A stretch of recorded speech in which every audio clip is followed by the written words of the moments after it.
In order for the Carolina Panthers to get their third win of the year, snap a 2-game losing streak, they're going to have a balanced offense attack, and it's going to be really, really tough.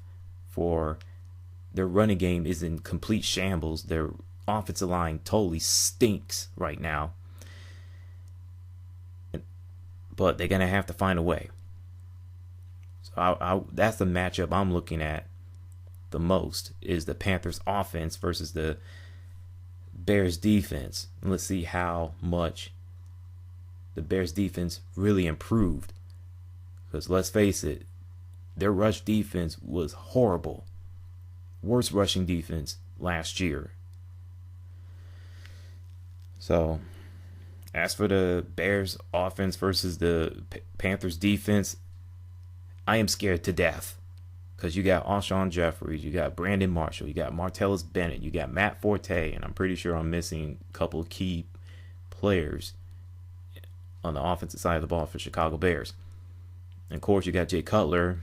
You don't know what you're going to get. You're going to get the good Jay Cutler or you're going to get the bad Jay Cutler. So, and plus, the defense for the Carolina Panthers, they haven't shown up, which I'll get to the review of yesterday's game, since today is Monday, momentarily. So, do I expect Carolina Panthers to win that game? I don't know. We'll find out. I don't have the record of the head-to-head matchups between the Bears and the Panthers, but since 2001, according to ESPN, they lead the series 4-3. So last time they played was October of 2012. So let's leave it at that.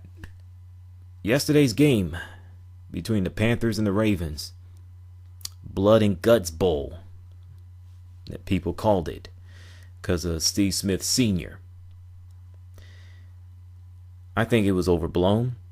I put some of that on Steve Smith, but you know how the media can be.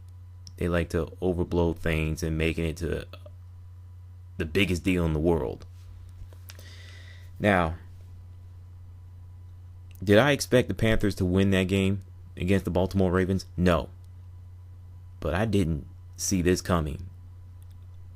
It's bad enough they got blown out at home Sunday Night Football on NBC against the Pittsburgh Steelers. But for them not to show up yesterday's game on the road against the Baltimore Ravens, even though I had them losing in that game, for them to not show up like that, it's just disappointing and disheartening. 38-10 was the final score. Thanks for coming, Baltimore Ravens. Congratulations to the, and including their fans as well. Your team deserved to win that game. Y'all were a better team. What do you want me to say? Balanced attack, running the football, throwing the football. You had 2 sacks on Cam Newton. Held them to 10 points. Shoot, what do you want me to say?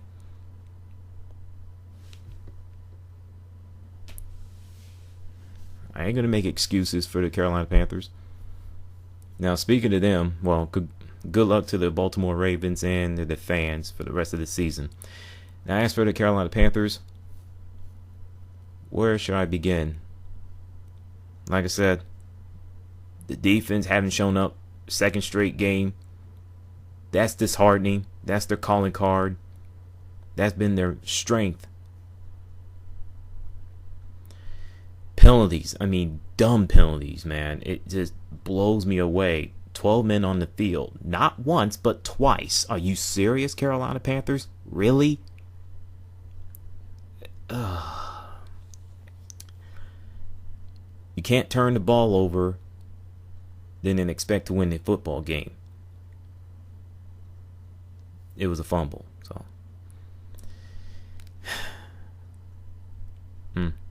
Now, of course, they didn't have Greg Hardy and Thomas Davis. You take those guys out of the equation, Panthers defense just look ordinary, below average, hot trash or hot garbage, you know. The offense, not going to keep pounding the table as long as Mike Shula is the offensive coordinator for the Carolina Panthers. This is what you're going to get. Run the ball up the middle 2, 3, 4, 5 times, then pass play. Run up the middle a couple more times. I don't understand the play calling, but whatever. Now let me go back to the defense. I mean, I like last year's secondary, and I do like the secondary this year, but they got torched by Steve Smith. They did. 7 receptions, 139 yards, and 2 touchdowns. I thought he was going to have 4, and let alone 200 receiving yards, the way he was playing. I mean, my goodness. Let me get off of that.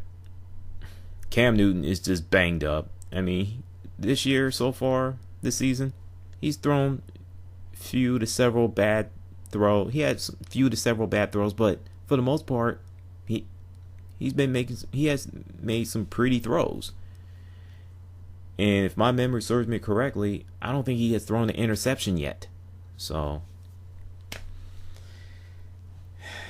they better get it in gear, get out of the funk.